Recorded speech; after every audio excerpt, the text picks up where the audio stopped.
Saudações a todos, espero que todos estejam bem. Bom, primeiramente vou pedir para começarmos a partilhar esta live para que mais pessoas venham ter acesso a este conteúdo. É um conteúdo, na verdade, aleatório, em que queremos apenas conversar um pouco sobre Moçambique, sobre a juventude, sobretudo. Peço desculpas pela forma que me encontro aqui sentado, estou a deixar espaço para o meu convidado nesta conversa. Bom, convidado sou deste lado na minha live, mas na live, aqui ao lado, eu é que sou convidado, não é? Estou a falar então para aqueles que me veem a partir das plataformas de Sua Excelência a VM7, onde em questões de segundos estamos com mais de 200 visualizações. Aqui do meu lado temos 40, mas vou pedir a todos os meus seguidores para não me decepcionarem. Partilhem a live, pessoal. Na live de Sua Excelência VM7 já temos quase 500 pessoas e na minha temos o dízimo, que é 10%, são 50 pessoas. Portanto, por favor, partilhem este conteúdo para chegar a mais pessoas, mais moçambicanos. É uma conversa aleatória, mas por que não conversar o nosso país? Por que não falar sobre a juventude? Por que não falar sobre as tendências? Por que não falar da informação, da política? Por que não falar de Moçambique? Portanto, para este debate, convido Sua Excelência, a VM7, Venâncio Molhano, presidente do partido Ana Mola. E a partir da parte incerta vamos ter uma conversa assim, ligeiramente informal, mas demasiado pertinente. Os meus seguidores continuam a decepcionar. Tenho apenas 72 pessoas em direto e na página de VM7 estamos a caminho de 2.000. Partilhem, pessoal, partilhem, por favor. Muito bem, Excelência, vou convidar, por favor, para tomar aqui o seu assento. Muito boa tarde, saudações, Excelência. Boa tarde, Clemente, tudo bem? Graças a Deus, minha senhora. Estamos hoje a fazer alguma coisa inovadora. Chama-se humilhação. Eu estou com 100 visualizações. Sua Excelência está a caminho de 2.000. Olha, Clemente, é uma coisa engraçada. Certo. Esta vida tem ciclos. Eu lembro muito bem quando eu comecei com as coisas nas redes sociais. Você já tinha, não sei, acho que estavas com 300 e tal mil seguidores. 400, eu acho que estava com 50 mil ou 70 mil. Então a vida vai dando essas voltas. A vida é sempre um ciclo, não é? É sempre um ciclo, não é? Então, não, já está. Já atualizou. Demora um pouco. Demora um bocadinho. Sim. Mas já está. Então, a vida é sempre um ciclo. E por falar em ciclos, existem ciclos da vida biológica, por exemplo. Você agora está com 40 e tal, não é? Estás com 40 e tal anos. Não, 37. 37. Não é porque estás velhote. Só digo isso. Por causa da barba branca. Eu estou com 52 anos. Yeah. É verdade que eu já tive uma fase da minha vida em que fui criança, fui adolescente, fui jovem. Hoje a minha esposa, quando eu digo sempre, eu sou jovem, diz, não, tu já não és jovem, tu já foste jovem. Então, eu hoje estou a caminho, digamos assim, de atingir quase aquilo que é a esperança de vida em Moçambique, que é mais ou menos cerca de 54, 56 anos. Não? Varia um bocadinho de cada inquérito que é feito. Mas não esquece que só vai a reforma aos 75. Sim, é verdade, agora esse é outro tema. Então, há esse ciclo da vida biológica, mas também há o ciclo da vida, digamos assim, intelectual, que normalmente esse aí é o contrário. À medida que nós vamos crescendo na idade cronológica, intelectualmente nós vamos nos tornando cada vez mais amadurecidos, mais maduros, certo? Mais, digamos assim, mais evoluídos, até se querem dizer. E depois, esses ciclos não é só para a vida biológica, para a vida intelectual, mas também há os ciclos da vida social, as próprias sociedades também. Tu tens hoje países em que há 50 anos era uma verdadeira miséria. Há 70 anos a China era do terceiro mundo. Hoje é a economia mais florescente do mundo. Okay? Depois tens os ciclos da vida política também, não é? Você teve antes o Império Romano, que dominava o mundo todo. Nunca ninguém imaginou que o Império Romano pudesse quedar. O Império Britânico agora está em mais risco ainda com a guerra que está com o Irão. Estamos agora a acabar, estão a acabar agora, digamos, os últimos redutos do Império Britânico. Mas isso é um tema para outro tema. Depois, logicamente, que em Moçambique também nós temos estes ciclos. Nós tivemos 500 anos de um regime colonial que nunca ninguém imaginou que pudesse cair. caiu esse regime colonial. E depois tivemos o Partido Único, que também ele floresceu durante um tempo. Depois veio o multipartidarismo. E isto são ciclos. Eu acho que são ciclos. Só não quero falar do novo ciclo que vai começar em 2029, senão para não te arranjar problemas. Bom, na verdade, os problemas, eu penso que os problemas já nos perseguem, porque não seria novidade me arranjar. Eu acredito que mesmo esta live, para alguns, já estão a fazer screenshots para mandar para os chefes. Não é como se os chefes é que nos garantissem o pão de cada dia. O pão de cada dia, primeiro, é divino, né? Vem do céu.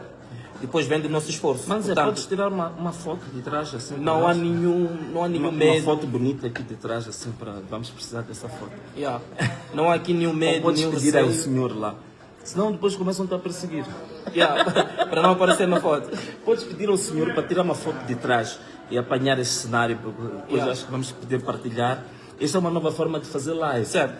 É uma inovação que surgiu aqui. Então temos que partilhar também com os blogueiros, com os facebookeiros. Vão começar a fazer também. Vão começarem também a fazer esse tipo de live.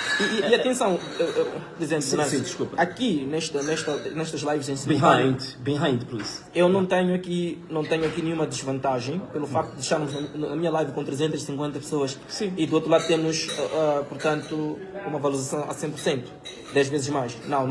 Não tenho aqui nenhum problema, porque eu também estou naquela live de 3.500, também estou a aparecer, não é? Então não é nenhuma desvantagem, também estou a brilhar na sua página. Para mim é uma honra muito grande poder interagir aqui com os seguidores do Presidente Venâncio, que eu sei que são seguidores cosmopolitas, numa miscelânea mesmo indescritível de pessoas à volta do mundo. Estamos a falar de África, da Europa, Estados Unidos, até nas ilhas, toda a gente conhece Venâncio. Aliás, assistimos aqui agora quando o garçom veio saudar a sua excelência disse de mas eu também fiquei pá. Nós estamos num sítio em que não é suposto as pessoas saberem de Moçambique. As pessoas não saberem nada do que está acontecendo em Moçambique. Mas veio aqui um senhor, o garçom, e que disse que estava a pedir uma foto comigo. Quer dizer que conhecia-me e ficámos um bocado admirados. Estou habituado, quando a gente vai à Suazilândia, a gente vai às províncias, vai não sei o que, aqui pertinho, algumas pessoas conhecem, mas estamos num lugar um bocado distante, um lugar improvável de saberem sobre Moçambique. Até porque ele foi muito profissional. Em nenhum momento ele serviu-nos aqui com todo o profissionalismo e não deu mostras de quem tivesse reconhecido Sua Excelência. Para mais tarde chegar e fazer esta intervenção, para mim pelo menos foi surpresa, não é? Exatamente, sim. Bom, Clemente, então eu gostei também quando tu disseste uma coisa, quando falas agora um bocadinho sobre a questão das audiências, né? Gostei quando tu disseste uma coisa, aqui nós estamos a usar dois telefones, vocês depois vão ver as fotos que estamos a tirar, portanto pedimos alguém para tirar umas fotos. Nós estamos a usar aqui dois telefones, portanto 2 pontos de captação de imagem, e eu gostei quando começaste, disseste o seguinte: neste telefone que é o meu, neste telefone o Venâncio é o convidado. Certo. No outro telefone, Convidado sou eu. convidado sou eu. Então, esta é uma nova forma, é o novo padrão Mas também pode fazer mais uma daqui para cá. Sim. Would you please do another one, sir, from that side? Please, from the front. Okay. Thank you very much. Thank you very much.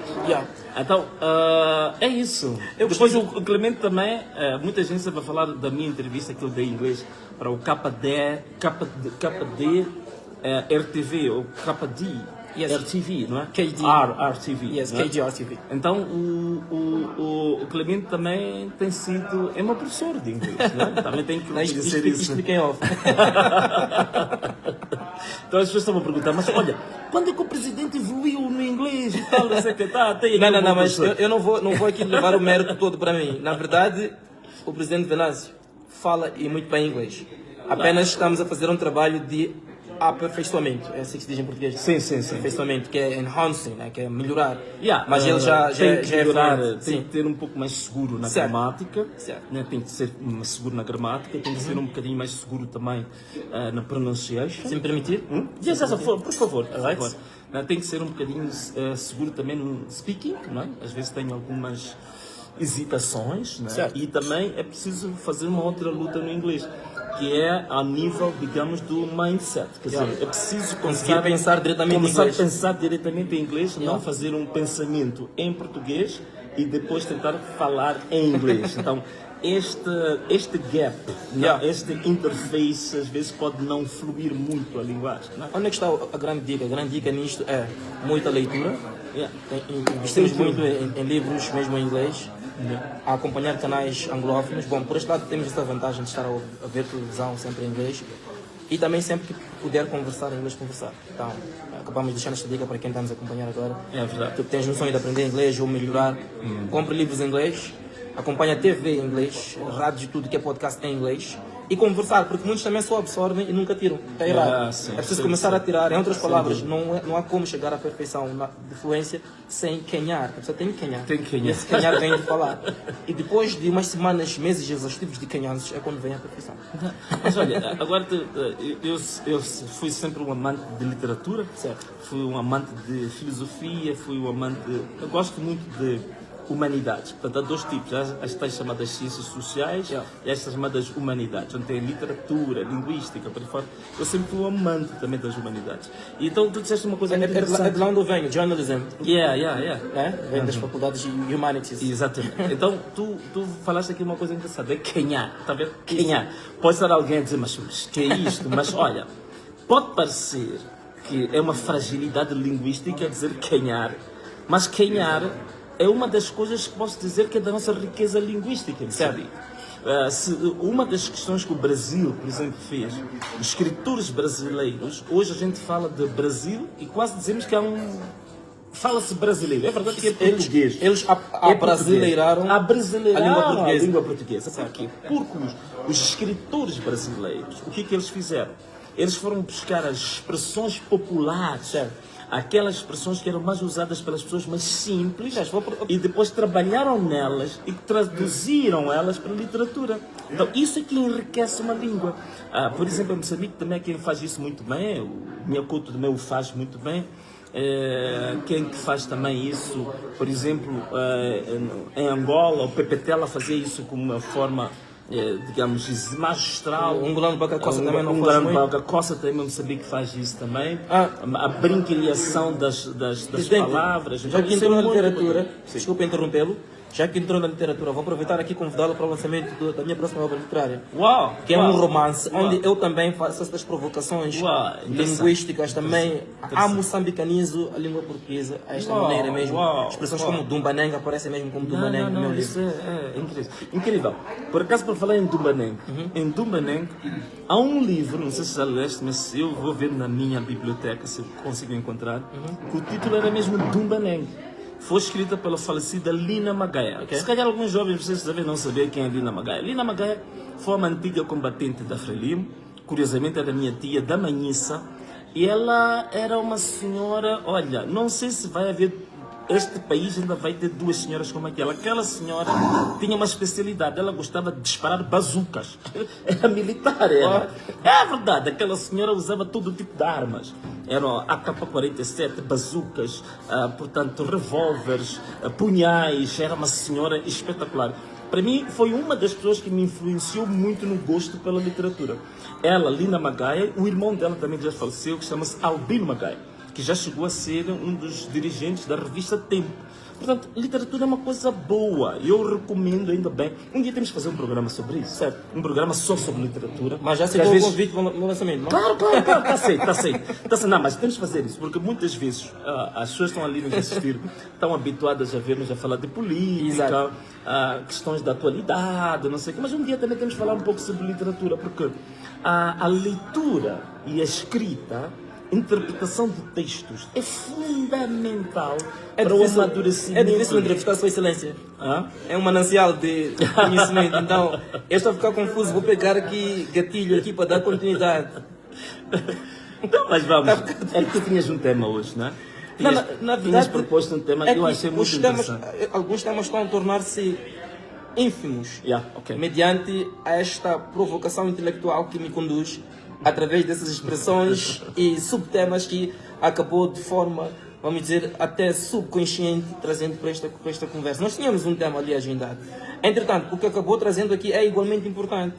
Então, fico eu confuso. Falamos daquilo que metemos no papel ou seguimos nesta viagem aleatória Já. ou é até imprevisível que estamos a entrar? Agora estive aqui a pensar existe o tal freestyle, né? O É isso mesmo. O freestyle é mais no rap, não? Sim, mais no rap, na mais poesia. na poesia, É no aquilo rap. que se faz sem se, Então, se sem calhar se hoje escrever. é um talk show freestyle, digo eu.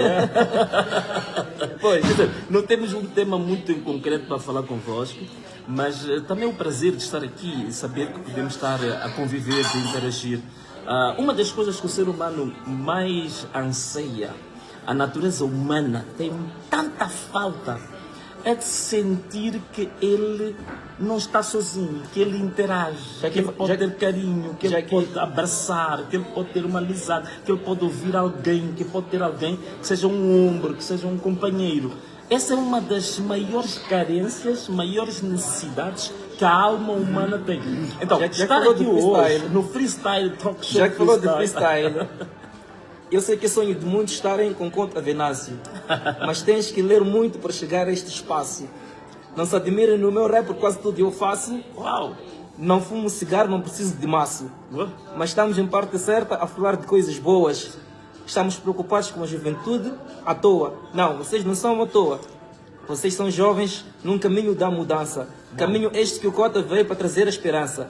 Um caminho que não queremos gente que apenas dança, mas aqueles que vêm para renovar a nossa esperança. Não com promessa política, mas algo verídico. Eu estou aqui a trazer uma mensagem lírica. Na verdade, é rimar com um espaço lírico.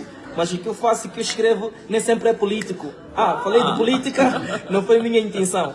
Preste atenção. Eu não venho com emoção, mas trago na verdade uma mensagem do meu coração. Uau. Cheia de clemência e muita inteligência. Sentar com Cota Venâncio é uma única experiência. Não, o Cota é que me provocou com coisa de freestyle. Eu já vi o Clemente. Não é a segunda vez, agora sim, frente a frente. Eu vi o Clemente a fazer digamos, uma improvisação. Né? Freestyle é isso, né? Uma improvisação cantada.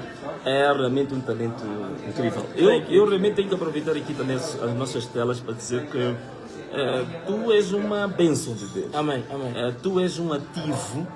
Às vezes as pessoas pensam que os ativos que nós temos são ativos físicos. Há ativos também sociais. Há ativos históricos.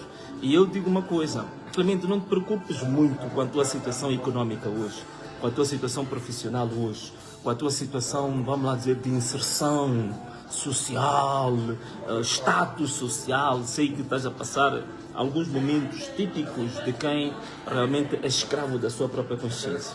Mas eu digo-te uma coisa, tudo o que estiveres a passar hoje, que eu vejo que algumas pessoas costumam questionar, mas Clemente, por que você fez isto? Você perdeu aquele emprego, você perdeu aquilo.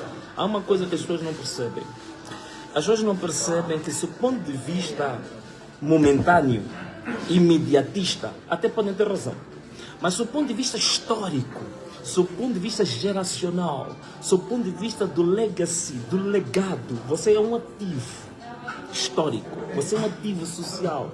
Você é uma pessoa que neste momento está a trilhar um caminho cuja história vai descrever para as próximas gerações. Então, não há coisa mais bonita, não há riqueza maior na vida do que tu teres levado uma vida que pode servir de bússola lá à frente. Já agora que se fala assim, é beacon, né? Em inglês, acho que é isso, beacon, compass. Beacon of Hope, The compass. Então, é muito interessante. Aproveito também agora a dizer que a bateria que está a ir embora. Temos que então aproveito agora também para ter aqui a dizer, tu és um ativo e te incentivo bastante que tu continues com essa linha, fiel aos teus ideais, mas sobretudo seja escravo de duas coisas.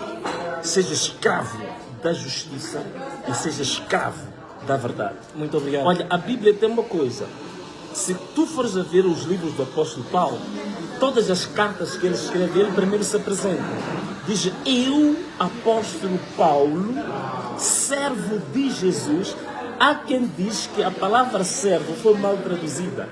Ele sempre dizia, eu, Paulo, escravo de Jesus. Então eu digo, você é Clemente, escravo da justiça e da verdade. Você é um ativo para as próximas gerações. Se continuares fiel aos mais altos e mais nobres interesses do teu próprio povo. Amém. Se você for fiel ao teu povo, se você for fiel à justiça e à verdade, então você é um ativo histórico. Muito E a obrigado. minha pergunta agora começa para aquele tema que querias provocar. Você que está aí em casa, você tem neste momento condições, requisitos para que a tua vida seja um ativo para as próximas gerações? Esta Então, grande esta é uma questão. reflexão que nós temos que fazer.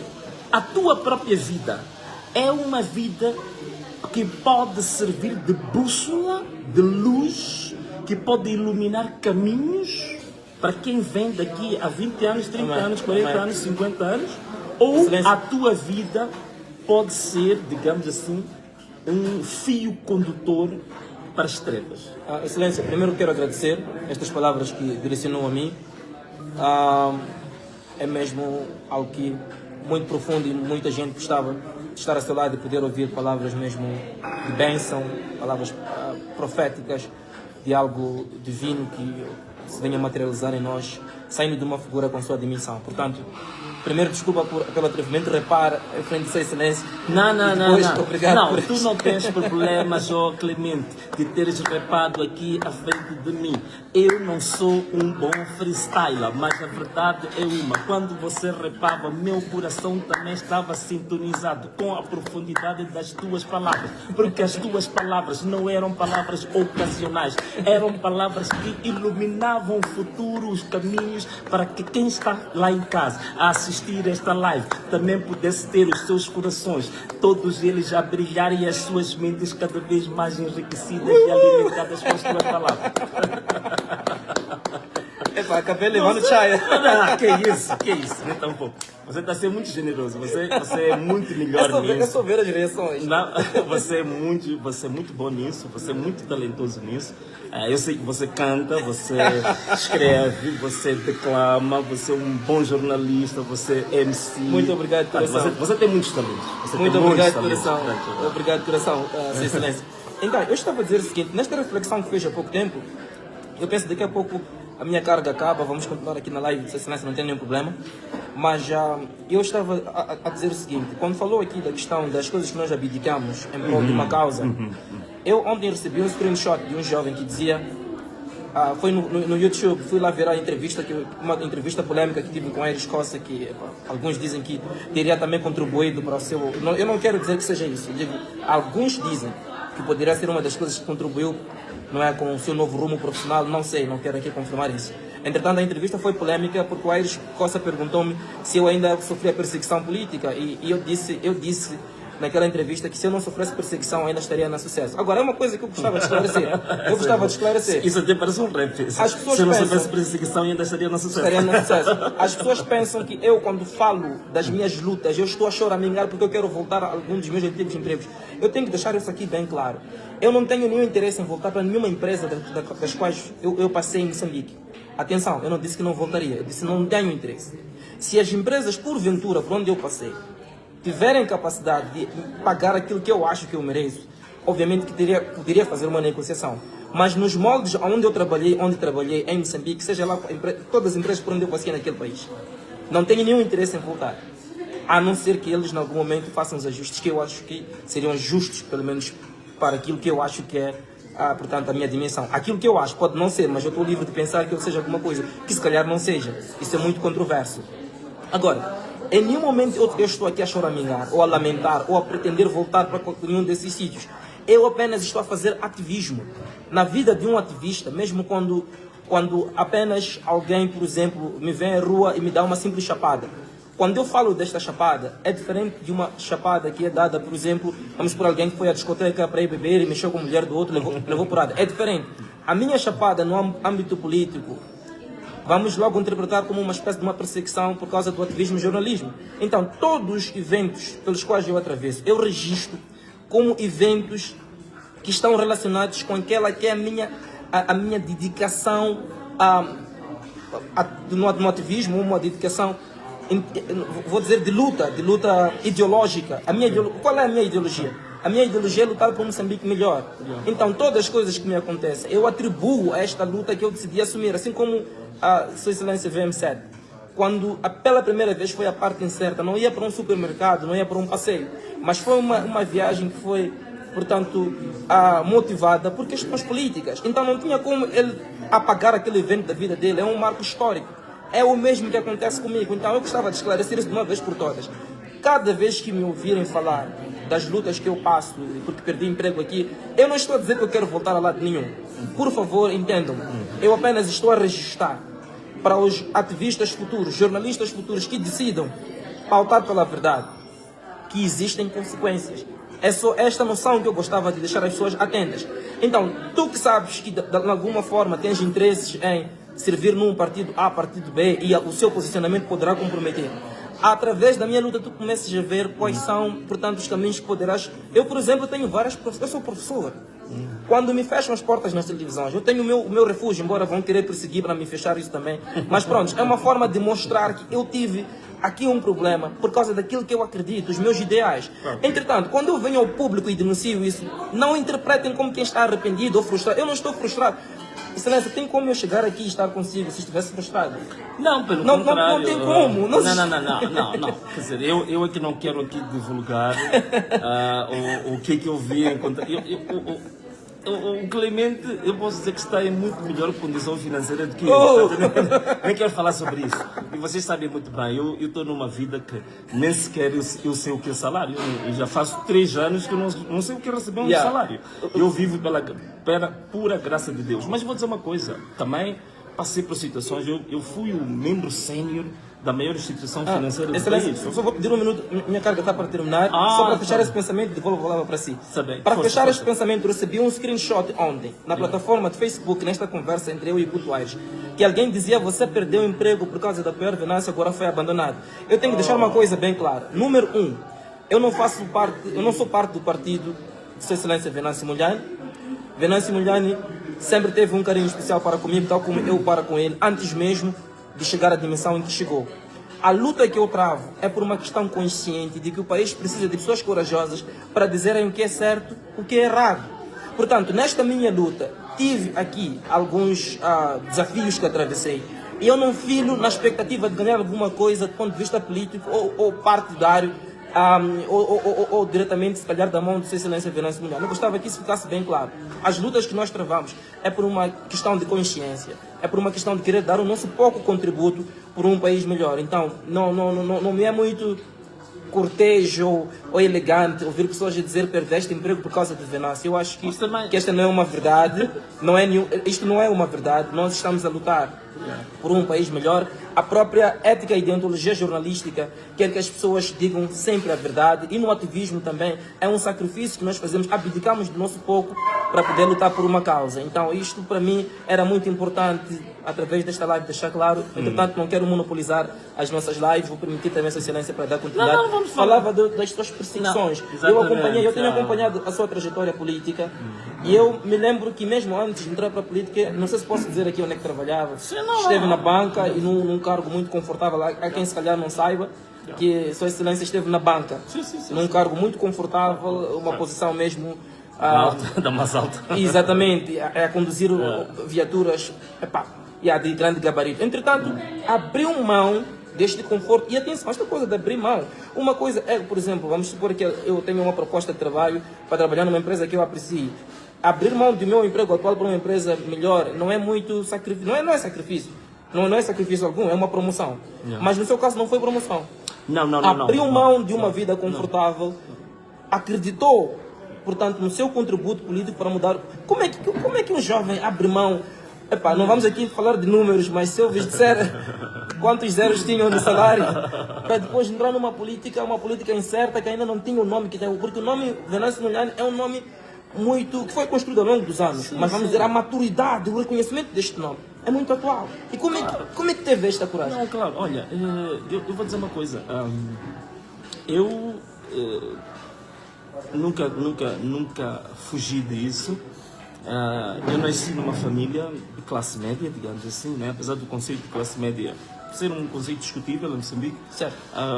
O meu próprio pai, eu nunca escondi isso, que era um membro sénior do Partido Frelimo. E o meu pai foi, digamos assim, o mais alto responsável da maior seguradora do país durante muito tempo. Portanto, eu, em termos materiais, em termos financeiros, quer dizer, eu não tive problemas em relação a isso na minha vida, não é? Mas esse foi o meu primeiro passo, quer dizer, primeiro foi romper com o Partido Frelimo, porque toda a gente era da Frelimo em casa, meu pai, minha mãe, toda a nossa família, até começou em casa? até o meu avô que me levou a ter o primeiro cartão da Frelimo. Eu não tive cartão porque eu quis. Alguém pegou em mim, pôs-me em frente de uma máquina de fotografar, tirou-me foto, disse que você é membro da Frelimo, quer dizer, eu fiz assim. Então, toda a minha volta era Frelimo. Mas naquele momento que foi tirada essa foto para ser membro da Frelimo, até aquele momento, mas não havia nada de errado até aquele momento. Não havia nada de errado. Eu, para dizer a verdade, era todo mundo, a minha volta, meus irmãos, meus amigos, minha família, era todo mundo da Frelimo, portanto, era natural. Então, a primeira questão que se coloca para mim foi romper com isso. E não foi romper para ir à política. Foi romper nos comentários que eu fazia. Portanto, eu era comentador, portanto, fui primeiro na Miramar, depois passei da Miramar, passei na TIM, na altura, que a televisão agora parece que está um pouco na crise. E eu começo a fazer comentários de acordo com aquilo que eu disse, ser escravo da verdade e da justiça. E eu ainda era membro do Partido Frelimo, mas eu fazia comentários que tinham a ver com a justiça e com a verdade. E tive problemas muito sérios com o próprio partido. Aproveito agora a revelar uma coisa, em primeira mão. Sobre a entrevista? Posso fazer uma revelação sobre a entrevista? Bombástica aqui? Sobre a entrevista? Não sobre a entrevista, mas sobre o meu rompimento. Olha, eu vou fazer uma revelação aqui gritante, vocês não vão imaginar. Primeira vez que eu tive um problema bastante sério em ter rompido com a Frelimo, mas não que tenha deixado de ser membro. Rompido em que sentido? Eu não era yes man. Eu apontava as coisas, eu falava de acordo com as pesquisas que eu fazia, porque eu sempre gostei de ler os dossiês, perceber as coisas, fatos, números, e eu percebia que a Frelimo, afinal de contas, que eu entendia a Frelimo como uma espécie de algo perfeito, entendes? Imaculado. E eu percebia que a Frelimo, afinal de contas, era o principal difusor da perdição do país. Então eu começava a divulgar. Mas de onde é que veio esse despertar? Começava a divulgar essas coisas, começava a falar dessas coisas na televisão, quando me tornei comentador. Vocês imaginam, eu fui chamado como membro do Partido Frelimo para o Comitê Central às 21 horas. Para ir justificar por que eu tinha aquele tipo de posicionamentos. E quem me chamou nessa altura, vocês nem vão acreditar. A pessoa que me chamou chama-se Edson Mopapa. Né? Porque eu trabalhava, nessa altura havia um projeto lá da Frelimo que chamava-se Ligação entre Partido e Sindicatos. Então eu estava dentro desse projeto. Então o Edson Mopapa me chamou para uma reunião às 21 horas no Comitê Central para questionar como é que um membro do Partido Frelimo... O atual responsável do diálogo do COT. Então, por que um membro sénior... um filho de um membro sénior do partido, como eles diziam que cresceu com a base da Frelimo, como muitos gostam de dizer isso... E com um futuro promissor, como é que fazia comentários como aqueles? Eu fui uma das primeiras pessoas neste país a criticar a chamada Revolução Verde, que se falava tanto na altura da Revolução Verde, no governo do presidente Guebuza. Falava-se tanto da Revolução Verde como se fosse uma coisa perfeita, como se fosse a panaceia para todos os males. Eu fui um dos primeiros jovens que analisou e detalhei os erros graves que haviam naquele grande programa da Revolução Verde. Então, ele questionou-me isso. E tivemos uma discussão muito a sério, mano. Que eu até saí e ele bateu uma porta com a cara e tudo mais. Então, mas eu ainda era membro do Partido Frelimo nessa altura. E depois decidi com o tempo romper com o Partido Frelimo e ir para um projeto político, entrar na política ativa a partir de 2013. Vocês não imaginam as reuniões que eu tive, os meus tios, amigos dos meus pais. Eu tive reuniões infindáveis a tentarem me demover disso. Mas eu sempre fui firme em relação a isso. E todos diziam, tu tens tudo para brilhar na vida, tu tens tudo para seres uma pessoa muito sucedida, como empresário, como político, como o que tu quiseres. Porque tens um apoio aqui de muita gente e tens uma história forte dentro do partido. Para Clemente Carlos, que não tem esse histórico no partido. É fácil para mim, por exemplo, ser jornalista ativista, apartidário e seguir o meu rumo. Mas para alguém que nasceu numa família já com um caminho político aberto, porque eu quero arriscar dizer que hoje em dia já devia ter tido uma pasta ministerial, já devia pelo menos ter tido algo assim palpável, portanto, pelo caminho do Partido Frelimo. O que é que lhe deu a certeza ou esta convicção? Ou pelo menos esta ousadia de ir para um lado incerto, porque na verdade ir à oposição, principalmente quando falar de cerca de 16 anos atrás, não, 13, 2013, 2026 são 13 anos. há 13 anos atrás, o que lhe deu essa convicção de que Yeah. podia tomar este risco? Olha, Clemente, eu vou dizer uma coisa. Eu estive aqui a falar contigo sobre uma teoria que eu, o meu advogado pessoal, o meu atual advogado, nós criamos. Nós dissemos assim que é possível prever fatos químicos, é possível prever fatos físicos, biológicos ou qualquer outro. Fatos políticos e fatos sociais, o desfecho desses fatos são sempre uma incógnita. São sempre um mistério.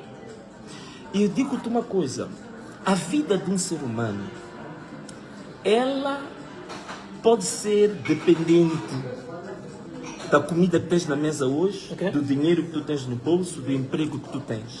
E você pode estar muito dependente disso.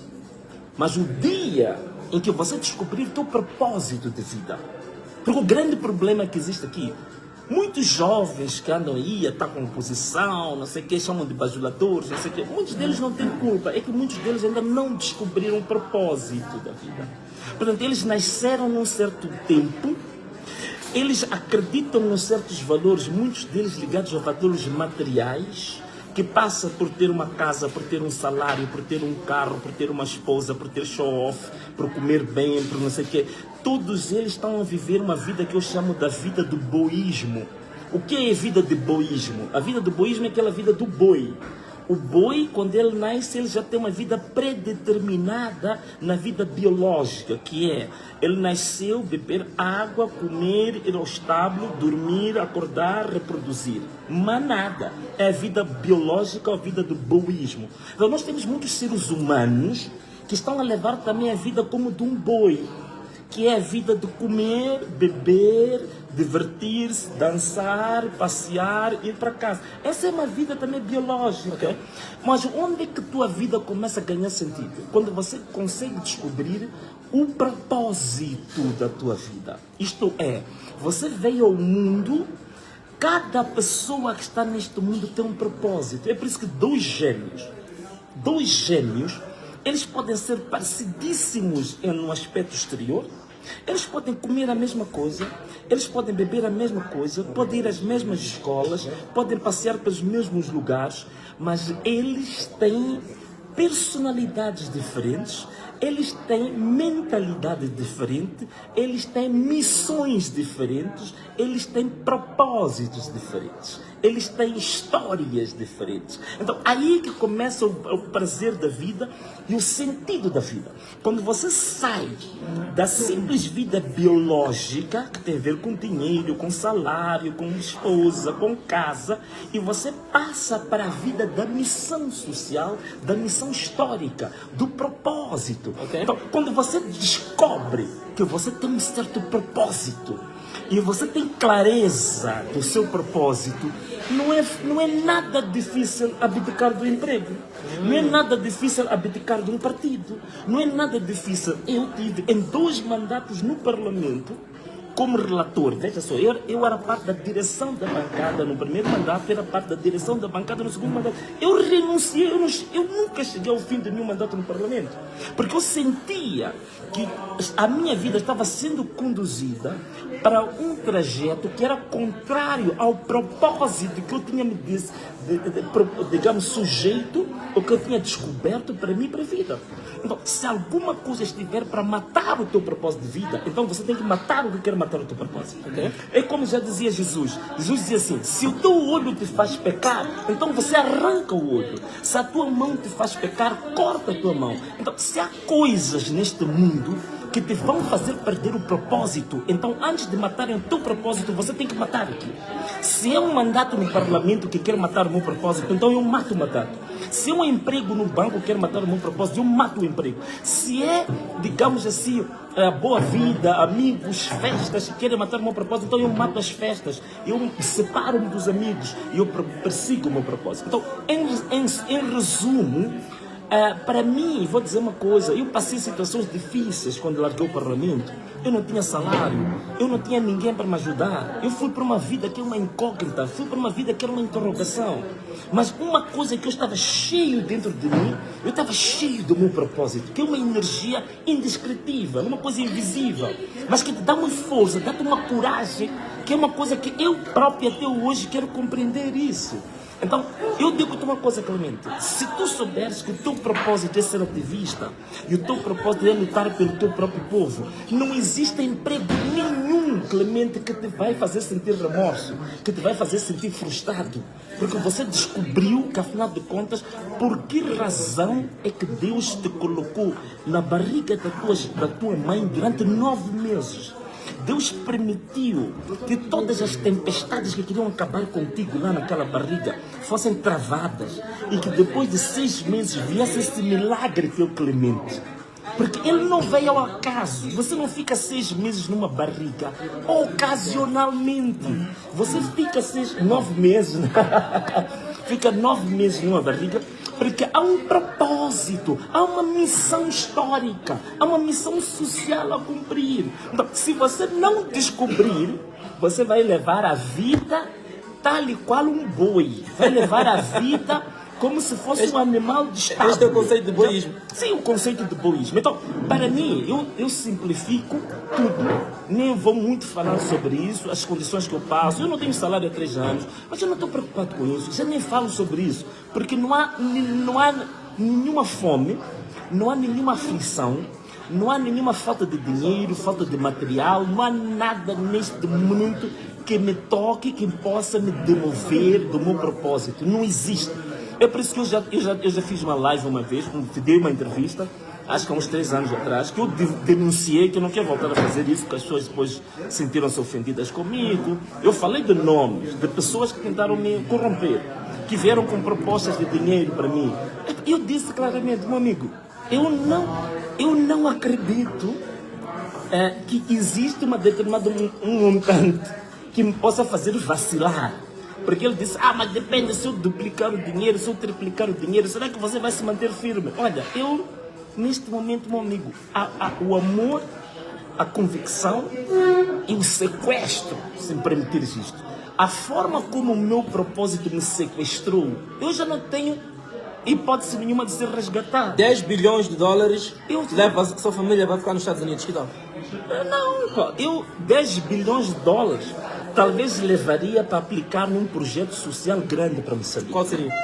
Moçambique, por exemplo, agora está a precisar aquilo que é o grande projeto que eu apresentei e que eu acho que é a questão fundamental para o desenvolvimento de Moçambique, que eu chamei da conectividade física de Moçambique, certo? Que é a ligação Moçambique entre Maputo até Cabo Delgado.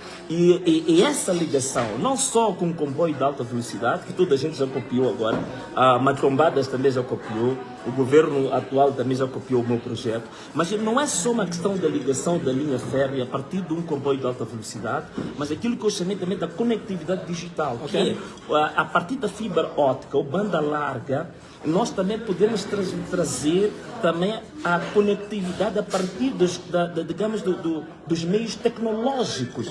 E esses meios tecnológicos também haviam de ajudar uma coisa importante que é a educação. Porque nós haveríamos, ao longo da linha dorsal de Moçambique que liga Maputo a Cabo Delgado, depois teríamos um ramal que a partir ligar a zona oeste e este de Moçambique, por exemplo, podia ser a partir de Tete, Zambésia, Sofala, atravessávamos ali um ramal que ia levar a conectividade digital, física e digital também para a parte transversal do país. Mas também, a partir da fibra óptica, nós haveríamos, por exemplo, parar e acabar de uma vez por todas com os tais chamados os livros gratuitos, que não são gratuitos, que são uma desgraça total. É um erro, é um crime educacional que está sendo cometido em Moçambique com aqueles livros. Hoje em dia não precisamos daqueles livros, são inúteis. Nós o que precisamos hoje é levar tecnologia, trazer conhecimento atualizado a partir das plataformas digitais. Hoje, o que as crianças precisam hoje é ter tablets. Nós temos que introduzir os tablets. A partir dos tablets, eles têm não só os livros curriculares do nosso sistema, mas também têm um mundo aberto para outro tipo de conhecimentos. Porque hoje nós queremos formar pessoas para serem competitivas. Com aqueles livros físicos que a gente está fazendo, a gente não forma ninguém para ser competitivo. A gente não forma ninguém para ser inovador. A gente não forma ninguém para ser empreendedor. A gente não forma ninguém para ser autônomo. A gente está a formar mais uma vez um conjunto de cobaias, de pessoas pura e simplesmente com conhecimento enciclopédico para decorar, se tivesse- atrasados. Aqueles livros que a gente anda a distribuir nas escolas, hoje, para aquilo que é o mundo moderno hoje, é um método de ensino que tem 300 anos de atraso. Ok. Então, nós estamos digamos assim, envenenar as nossas crianças Ok. com métodos arcaicos, ultrapassados, que já não deviam ser mais usados. Então, com este método, com este investimento que eu estou a falar, nós levamos o conhecimento atualizado, atual, inovador, para as crianças em tempo real. E é isto que as crianças Portanto, precisam fazer. na minha provocação dos 10 bilhões de dólares, Era para fazer isso. investia isso no seu país. Investia isso no meu país, não em mim. Vou não em fazer mim. uma pergunta que Tá. não sei como é que vai responder. É daquelas perguntas que muitas vezes o entrevistado provoca o entrevistador Yeah. e diz como vou responder se não sou eu. Mas eu quero fazer essa provocação. Sei. O que é que faz se, por um lado, abdicou do seu emprego, da sua trajetória política e tudo, por um lado, temos pessoas a abdicarem daquilo que têm para defender toda uma nação. Explica-me agora como é que funciona o mindset, não é? A mente, a mentalidade daquele que até não abdica porque não é dele, mas aquele que rouba o pouco que pertence ao pobre para fazer de si. Nós temos pessoas em Moçambique a viverem em francesa, não é? Que vivem num luxo extraordinário. Se calhar aqui onde estamos, isto aqui deve ser a pior miséria para estas pessoas, mas pese embora estejamos em parte Mas certa. a minha pergunta é, são felizes com isso? Não, mas eu gostava de saber Tá bem, mas entender faz a um pouco pergunta. esse mindset. O que é que faz alguém? Porque uma coisa é abdicar do que eu tenho, eu só abdico daquilo que é meu. Mas o que é que faz alguém roubar da boca do pobre e querer viver ele sozinho este luxo demasiado? Olha, há várias formas de responder isso. Eu posso responder do ponto de vista ético, não é? E do ponto de vista ético, eu acho que toda a gente está de acordo que isso representa, digamos assim, uma disfunção ética. Quer dizer, o ser humano em si, ele quando foi feito, já existem dentro de nós determinados códigos éticos que estão plantados em nós. É por isso mesmo que realmente eu estava a contar uma história dos bandidos, dos que roubam, dos que estupram, dos que assassinam, as gangues, as quadrilhas. Apesar de serem assassinos, de serem ladrões, de serem violadores, eles dentro da sua própria quadrilha têm um código ético. Ok? Tu sabes que o pior crime numa quadrilha que pode ser cometido, sabes qual é que é? É o próprio crime. Ok? O crime é para eles executarem um crime fora da organização. Não dentro. Dentro da organização, o crime é o pior pecado que pode ser cometido. Por Imperdoável. exemplo, roubar dentro da sua própria organização criminosa é um crime mortal. Você é decapitado. Então significa o quê? Que todo ser humano, seja ele intelectual, seja camponês, seja ele bandido, seja ele insurgente, seja polícia, seja padre, seja pastor, seja profeta, todos estes aqui nascem com um código ético dentro de si, que está gravado na nossa alma, está gravado no nosso espírito. Então, estes indivíduos que dentro de uma sociedade rouba da sociedade para ele viver com ele e a sua família, não tem diferença com as organizações criminosas, que elas também roubam para distribuir entre os elementos da gangue. Mas as organizações criminosas, como eu disse, pelo menos eles têm um código ético que não permitem se roubar dentro da sua própria organização criminosa. ok. Então, quando este indivíduo que é dirigente ou que tem oportunidades de ter acesso aos meios do Estado, meios privilegiados, e usa esses meios para delapidar o pobre, roubar do pobre, significa que este indivíduo tem uma disfunção ética.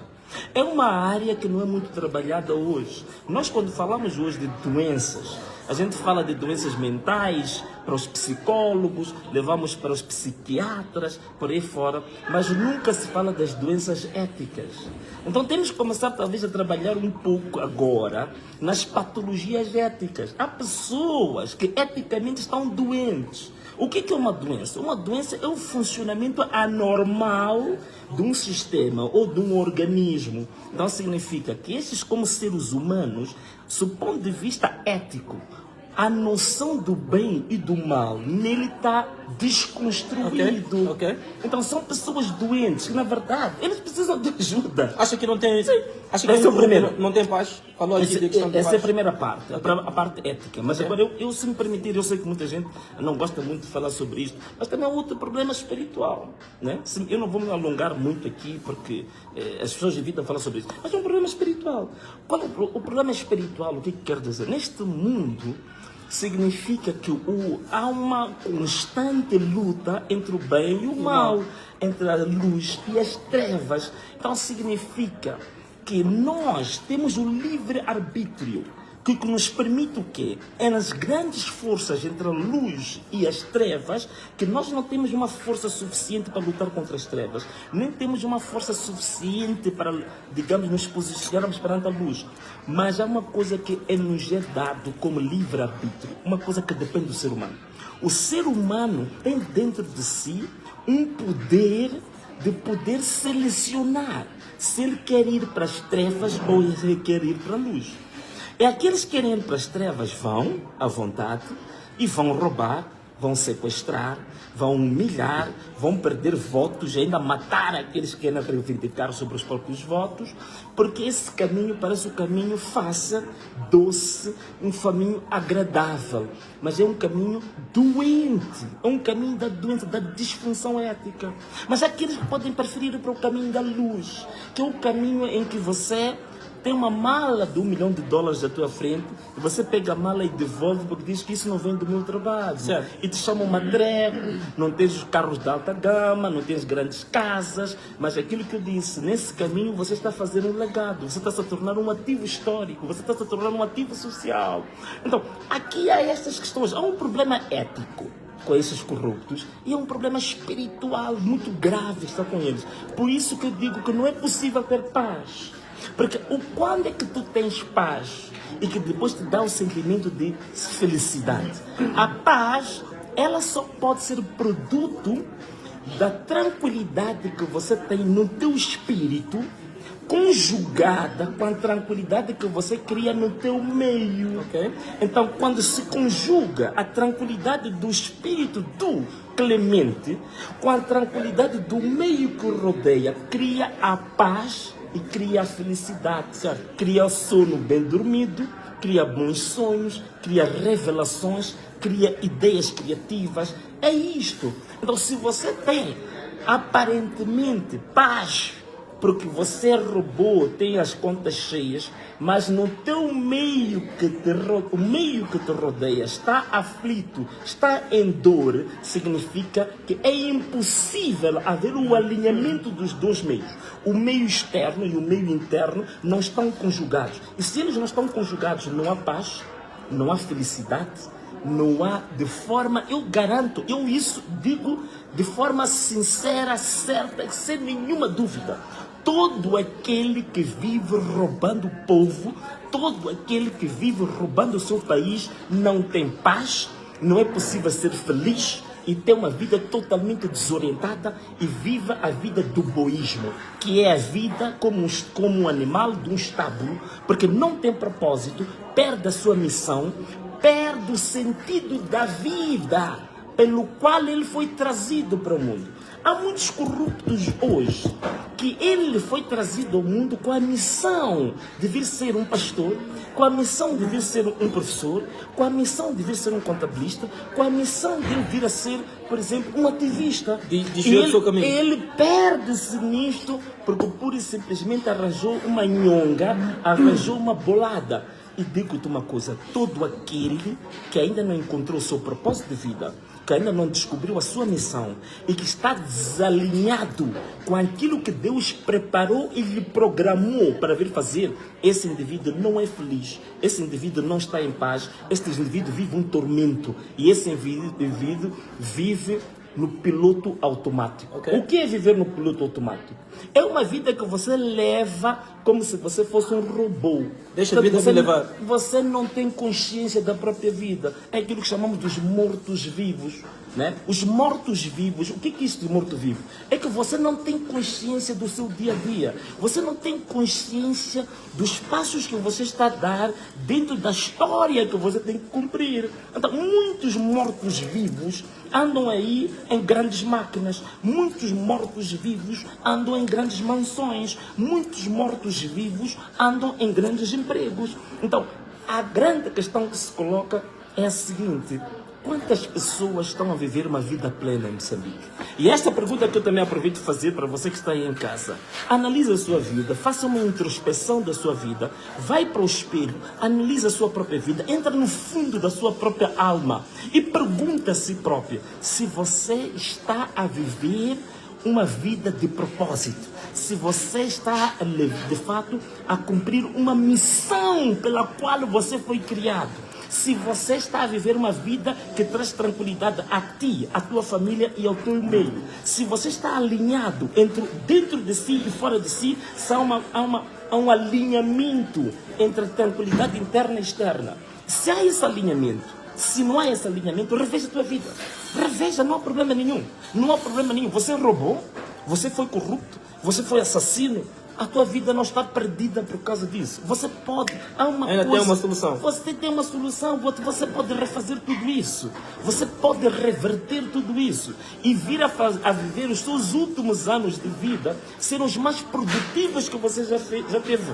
O apóstolo Paulo, há uma coisa que em inglês que eu gosto muito, aprendi ainda foi ontem ou antes de ontem, diz assim, Damascus Moment, o momento de Damascus. Quer dizer, Damascus foi a cidade onde o apóstolo Paulo, né, ele foi apanhado com aquela luz incandescente, que ele caiu e perdeu a visão, ficou cego por 3 dias, em que não comeu, não bebeu. Aquele chama-se Damascus Moment, foi um momento de viragem, em que a vida dele mudou por completo, morreu totalmente aquele apóstolo Paulo, assassino, ladrão, perseguidor. E ele, os últimos dias, anos da vida do apóstolo Paulo foram altamente produtivos e mudaram o mundo.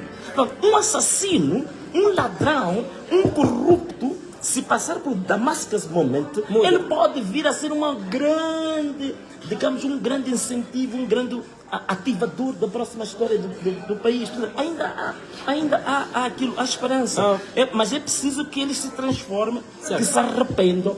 E uma das formas de arrepender é aquilo que disse o pastor Marcos Chambuli, quando foi para aquele culto, o primeiro culto depois da tomada de posse de Daniel Chapo, em que convidou uma série de igrejas e não sei o quê, em que era o culto acho que era de perdão e arrependimento. Então o pastor Marcos Chambuli disse, e Daniel Chapo estava lá, disse: olha, a primeira coisa que tem que ser feita antes de começar a orar, antes de falar de reconciliação, tem que devolver o que roubou. E logo a seguir, o Marcos Chambuli foi detido. Né? É aquilo, é Damascus Moment, é aquilo. Então, você que é ladrão, você que é corrupto, você que roubou, você que matou, você tem que passar por este momento de catarse. Você tem que devolver o que roubou. Você tem que devolver ao povo. Se você roubou essas casas que você roubou, esse dinheiro que você pôs nos bancos suíços, você tem que trazer esse dinheiro todo, investir no seu povo. Você tem que pedir perdão no seu povo. Você tem que se reconciliar com o seu povo e com a sua história. Aí sim, você vai encontrar o propósito da tua vida. E você é capaz de vir a ser uma das pessoas que toda a história vai se lembrar de si. Mas se vocês morrerem agora como corruptos, se morrerem agora como ladrões, se morrerem agora como assassinos, a história vai vos esquecer por completo. O único lugar onde você vai estar completamente lembrado é no inferno, ardendo ferozmente todos os dias. E já não há volta. E já não há volta. Excelência, vou fazer aqui algumas questões, mas estamos perto de 1 hora de tempo de live. Vamos deixar os nossos seguidores seguirem, portanto, com as suas atividades. Vamos mesmo fechar, mas eu vou fazer perguntas, talvez umas 3, 4, e vai ter que me responder cada uma delas em apenas 1 minuto, porque já estamos we're wrapping up, estamos a fechar. Portanto, we're wrapping out. Yeah, we're wrapping up.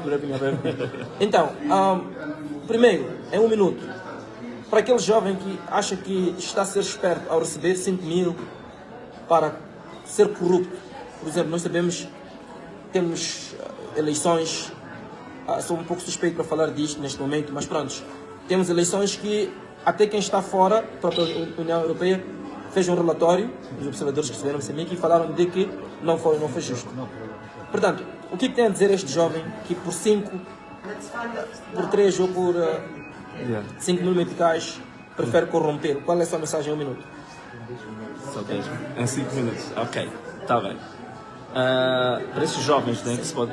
Não, para esses jovens o que posso dizer a eles é muito simples. Que os 5 mil meticais, na verdade, não é bem uma fraude que estão a comprar. Eles estão a comprar a tua alma. Okay. Eles estão a comprar a tua vida. Eles estão a comprar a tua missão. Estão a comprar a tua personalidade. Estão a comprar a tua história como sujeito, como cidadão. Então, não é o problema da fraude em si. Agora é para você escolher se a tua vida tem preço, se a tua história tem preço, se o teu propósito tem preço, se a tua alma tem preço. Eu peço para refletirem nisso. Até que ponto é que a tua alma tem preço? Que se pode colocar a tua alma num dumbanengue? Já agora estamos a falar de dumbanengue. Se pode-se colocar a tua alma num dumbanengue? Se pode-se colocar a tua alma num leilão? Pergunta número 2. O que dizer àqueles jovens que dizem que não tem nada a ver com política porque é assunto chato de pessoas mais velhas? Qual é a sua resposta? Não, a política não é assunto chato dos mais velhos, porque a partir do momento que você diz isso, que a política é assunto chato dos mais velhos, já está a fazer política, só que você não tem consciência. Então ninguém pode fugir da política, nem pastores, nem padres, nem apóstolos, nem freiras, nem santos, ninguém foge da política. Jesus Cristo, rigorosamente falando, também tinha consciência política. Então não há como você fugir da política, não se engane. A política é fundamental para as nossas vidas e a política é que determina a vida que te permite ter uma opinião. Portanto, você não pode fugir da política, não te enganes a ti próprio. Para as pessoas que são servidores públicos, estão hoje numa posição, vamos dizer, de vantagem, onde há facilidades de ser corrupto, de roubar, e por outro lado podiam estar a contribuir para o país crescer. O que é que tem a dizer sobre estes jovens que se calhar não é governante, não é ministro, mas está numa posição que também lhe permite roubar e lesar o povo? Qual é a mensagem que deixamos? Porque não vamos só criticar a quem está a governar, mas para esse tipo de jovens ou pessoas, o que é que tem a dizer? Não, esses jovens é aquilo que eu disse antes, né? Ele tem que ter consciência de que ele é um agente histórico, ele é um agente transformador, ele tem uma missão. Quando foi colocado naquela posição, era para ele cumprir os termos de referência daquela posição. Certo. A partir do momento que ele deixa de cumprir os termos de referência daquela posição, preocupado com a sua condição material, então ele deixa de ser um ser humano. Certo. Ele passa a ser, digamos, um animal. Okay. Ele passa a ser um boi, uma galinha ou um coelho. Então deixa de ser coelho, deixa de ser boi. Em um minuto apenas um recado para o teu país? Ou para a diáspora moçambicana também? Só queria agradecer imenso toda a força que estão a dar-me. Eu estou agora, como vocês sabem, com o julgamento, digamos, com o processo em análise no Tribunal Supremo. Provavelmente serei julgado no Tribunal Supremo, mas quero dizer que estou tranquilo. Penso que faz parte daquilo que são, digamos assim, as pedras, os pedregulhos e a cruz que eu tenho que carregar pela missão que eu decidi. Como eu disse, eu tenho consciência muito clara do propósito que Deus me levou a esta terra, da missão que eu tenho que cumprir. Então, ser julgado, ser preso, ser baleado, para mim são questões secundárias e transversais. A questão fundamental, o grande medo que eu tenho é um dia me corromper. O grande medo que eu tenho é um dia me desviar do meu propósito. Então, essa que seria a coisa que eu podia cair lágrimas, chorar e rebolar. Mas ser julgado, ser batido, ser sequestrado é normal. Então, eu queria também garantir a todos vocês que estão orando por mim, dar-vos a maior força. Não digo para pararem de orar, não digo para pararem de mas fiquemos tranquilos que temos que perceber que aquilo que se diz em inglês is a watershed moment in Moçambique. É um momento de viragem este mesmo julgamento. Ele tem que acontecer, porque há coisas que para acontecer tem que haver sempre uma ignição, tem que haver uma energia ativadora. Então esse julgamento é uma energia ativadora, é um catalisador para um novo momento histórico em Moçambique. E eu estou ansioso para ver esse novo momento para Moçambique. Certo. Excelência, muito obrigado por este momento, esta interação, esta conversa, que começou mesmo com vamos dizer, um momento de uma interação improvável. Entretanto, terminou como uma aula de sapiência. Tentei ler aqui alguns comentários, eram mesmo a louvar aquilo que esteve aqui a dizer. E para mim é uma grande honra ter tido esta oportunidade. Portanto, pessoal, muito obrigado a todos. Que Deus abençoe. Quem está aí em casa, no meu canal, um forte abraço. Vamos lá, Clemente. Um forte abraço. Um forte abraço. Um beijo e tchau! Que Deus abençoe.